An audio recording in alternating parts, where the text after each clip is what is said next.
ഏവർക്കും നമസ്കാരം. സർവേശ്വരകാരകനായ വ്യാഴം, ഫലദാനശേഷിയിൽ ശനിക്ക് തുല്യനായ ഗ്രഹം എന്ന് അറിയപ്പെടുന്ന രാഹു, ചൊവ്വയ്ക്ക് സമാനനായ ഗ്രഹം എന്നറിയപ്പെടുന്ന കേതു എന്നീ 3 ഗ്രഹങ്ങൾ ഈ മാസം രാശി മാറുകയാണ്. മെയ് മാസം 14-ാം തീയതിയാണ് വ്യാഴത്തിന്റെ രാശിമാറ്റം നടക്കുക. നിലവിൽ സഞ്ചരിക്കുന്ന ഇടവരാശിയിൽ നിന്നും വ്യാഴം മെയ് 14-ാം തീയതി മിഥുനരാശിയിലേക്ക് പ്രവേശിക്കും. തുടർന്ന് 1 വർഷക്കാലം വ്യാഴം മിഥുനരാശിയിൽ സഞ്ചരിക്കും.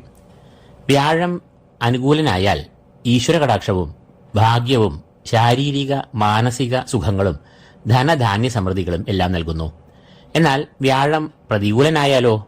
അത് നിർഭാഗ്യം, ഈശ്വരകടാക്ഷത്തിന് ഭംഗം, തൽഫലമായി തടസ്സങ്ങൾ, പരാജയങ്ങൾ, ശാരീരിക മാനസിക ക്ലേശങ്ങൾ എന്നിവയെ എല്ലാം വരുത്താം.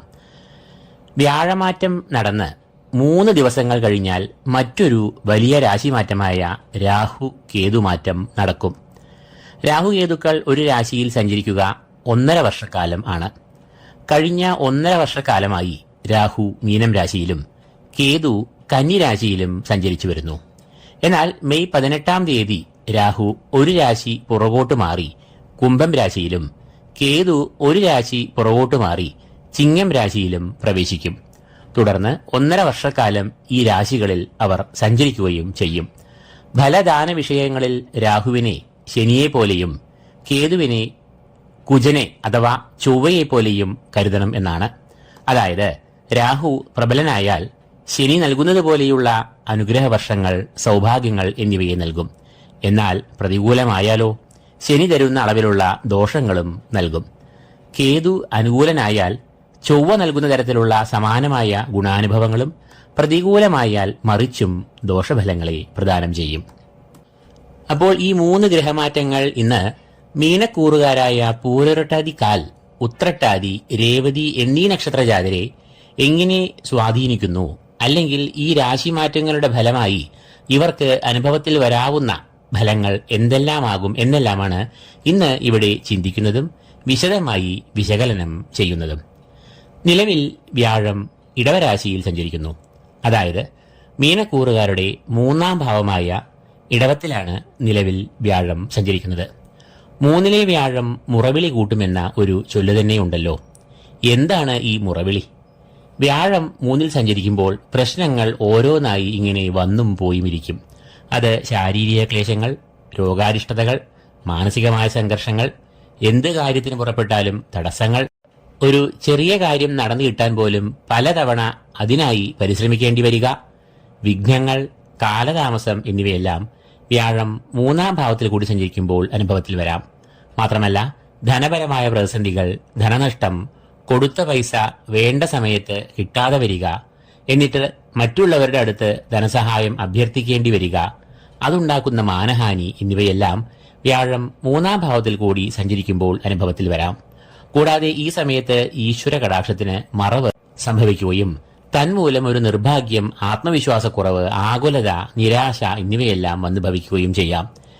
ഈ അവസ്ഥയിൽ പരിതപിക്കുകയും ആവലാതി പറയുകയും ചെയ്യുന്ന അവസ്ഥ തന്നെയാണ് ഈ മുറവിളി കൂട്ടൽ.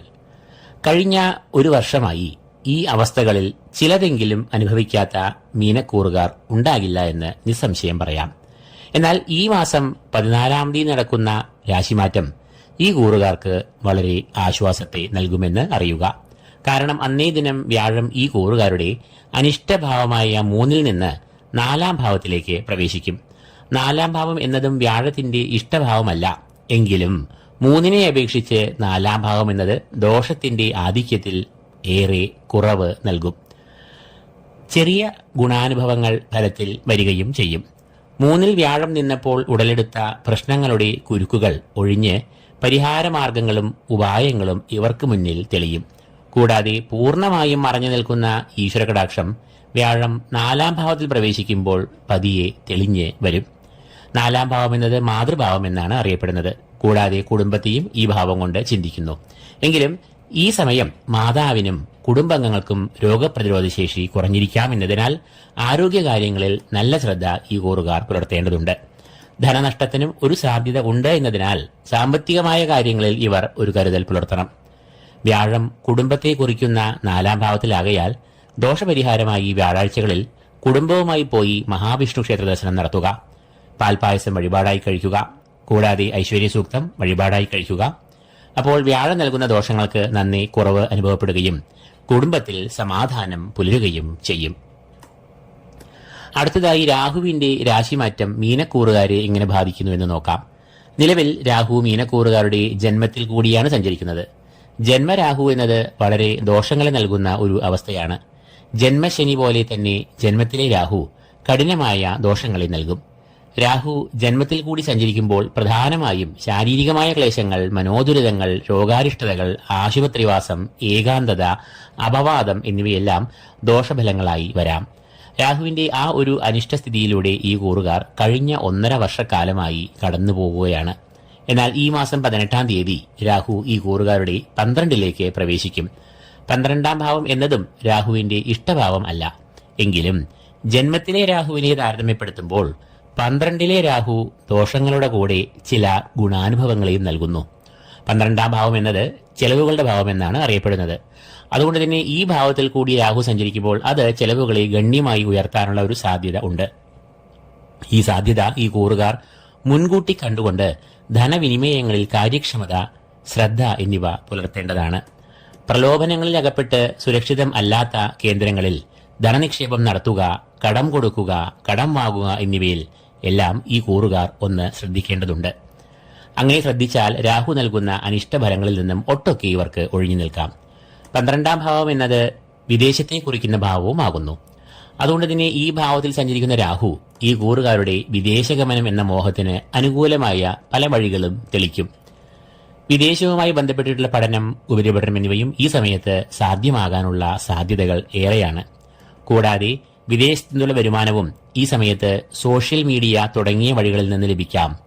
വിദേശത്ത് ജോലിയെടുക്കുന്നവർക്കും ഈ സമയം രാഹുവിന്റെ ആനുകൂല്യം ലഭിക്കുന്നതാണ്. മൂന്നാമതായി കേതുവിന്റെ രാശിമാറ്റം മീനക്കൂറുകാർക്ക് എന്തെല്ലാം ഫലങ്ങൾ നൽകുന്നുവെന്ന് കാണാം.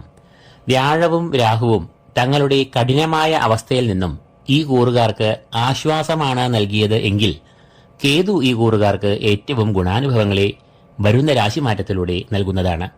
നിലവിൽ മീനക്കൂറുകാരുടെ പ്രണയ, ദാമ്പത്യ, കുടുംബ ബന്ധങ്ങളിൽ ഏറെ കല്ലുകടികളും പ്രശ്നങ്ങളും സൃഷ്ടിച്ചു വരുന്ന കേതു ഇവർക്ക് അനുകൂലനായി മാറുന്നു. ചെറിയ കാര്യങ്ങൾ പോലും പറഞ്ഞ് വലുതാക്കി ഉടലെടുക്കുന്ന വാക്തർക്കങ്ങൾ, അത് സൃഷ്ടിക്കുന്ന മാനസികമായ സംഘർഷങ്ങൾ, നിരാശ എന്നിവയിൽ ചിലതെങ്കിലും അനുഭവിക്കാത്ത മീനക്കൂറുകാർ ഉണ്ടോ?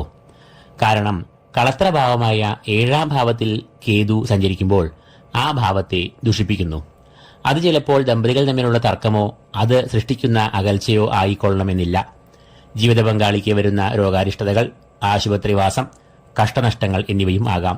അതുപോലെ 7-ാം ഭാവം പാർട്ണർഷിപ്പ് തുടങ്ങിയ കൂട്ടായ സംരംഭങ്ങളെ കുറിക്കുന്ന ഭാവമാകയാൽ ഈ ഭാവത്തിൽ കേതു അനിഷ്ടനായി സഞ്ചരിക്കുമ്പോൾ അത് കൂട്ടു ബിസിനസ്, കൂട്ടായ സംരംഭങ്ങൾ എന്നിവയിൽ അസ്വാരസ്യങ്ങളും കലഹങ്ങളും സൃഷ്ടിക്കുകയും തുടർന്ന് അത്തരം സംരംഭങ്ങളുടെ തകർച്ചയ്ക്ക് തന്നെ കാരണം ആകുകയും ചെയ്യാം. എന്നാൽ ഈ മാസം 18-ാം തീയതി കേതുവിന്റെ ഈ അനിഷ്ടാവസ്ഥകൾ മാറുകയും ആ കേതു ഇവർക്ക് അനുകൂലനായി ഭവിക്കുകയും ചെയ്യും. കേതു ഈ കൂറുകാരുടെ 6-ാം ഭാവത്തിലേക്കാണ് മെയ് മാസം 18-ാം തീയതി പ്രവേശിക്കുക. 6-ാം ഭാവം എന്നത് കേതുവിന്റെ ഇഷ്ടഭാവം ആണ്. രോഗാരിഷ്ടതകൾ, ശത്രുക്കൾ, കടങ്ങൾ, സാമ്പത്തികമായ പ്രതിസന്ധികൾ, വിപരീത ചിന്തകൾ, നെഗറ്റീവ് എനർജി എന്നിവയെ എല്ലാം സൂചിപ്പിക്കുന്ന ഈ ഭാവത്തിൽ കേതു സഞ്ചരിക്കുമ്പോൾ അത് ഈ വിപരീതമായ ശക്തികൾക്ക് നാശം വരുത്തുന്നു. തൽഫലമായി രോഗമുക്തി, ശത്രുനാശം, കടങ്ങളിൽ നിന്നും മോചനം, ഊർജം, ആത്മവിശ്വാസം എന്നിവയെല്ലാം ഇവർക്ക് കൈവരുന്നു. ഏകാഗ്രത, പോസിറ്റീവ് എനർജി, മനസ്സുഖം എന്നിവയെല്ലാം ഇവർക്ക് കൈവരും. കൂടാതെ 7-ാം ഭാവത്തിൽ നിന്ന് കേതു മാറുമ്പോൾ ഇവർക്ക് ദാമ്പത്യ, കുടുംബ ബന്ധങ്ങളിൽ നല്ല ഐക്യം, പരസ്പര ധാരണ, ക്ഷേമം എന്നിവ ഉണ്ടാകും. ഏത് പ്രതിസന്ധികളെയും ഇവർ ആത്മവിശ്വാസത്തോടുകൂടി നേരിടും. ഇവർക്ക് ഈ സമയത്ത് വ്യവഹാര വിജയം ഉണ്ടാകുന്നതാണ്. കൂടാതെ കർമ്മരംഗത്തും ഇവർക്ക് നേട്ടങ്ങൾ, കീർത്തി, അധികാരം, നായകത്വം, സമൂഹത്തിൽ സൽപ്പേര് എന്നിവയെല്ലാം ഈ സമയത്ത് വന്നുചേരും.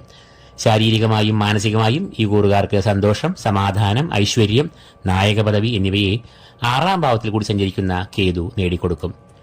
അപ്പോൾ കഴിഞ്ഞ 1.5 വർഷമായി വ്യാഴം, രാഹു, കേതു എന്നീ ഗ്രഹങ്ങളുടെ അനിഷ്ട സഞ്ചാരത്താൽ കഠിനമായ ദുരിതങ്ങൾ അനുഭവിച്ചു പോകുന്ന മീനക്കൂറുകാരായ പൂരോരുട്ടാതികാൽ, ഉത്രട്ടാതി, രേവതി എന്നീ നക്ഷത്രജാതർക്ക് മെയ് മാസം പകുതിയോടുകൂടി കൈവരുന്ന ആശ്വാസം ഈ കൂറുകാർക്ക് നിരാശയെ തൂത്തെറിഞ്ഞുകൊണ്ട് ഊർജത്തോടെയും ആത്മവിശ്വാസത്തോടുകൂടിയും ജീവിതത്തെ നേരിടുവാനും ആസ്വദിക്കുവാനും സഹായിക്കുന്ന ഒരു രാശിമാറ്റമാകും.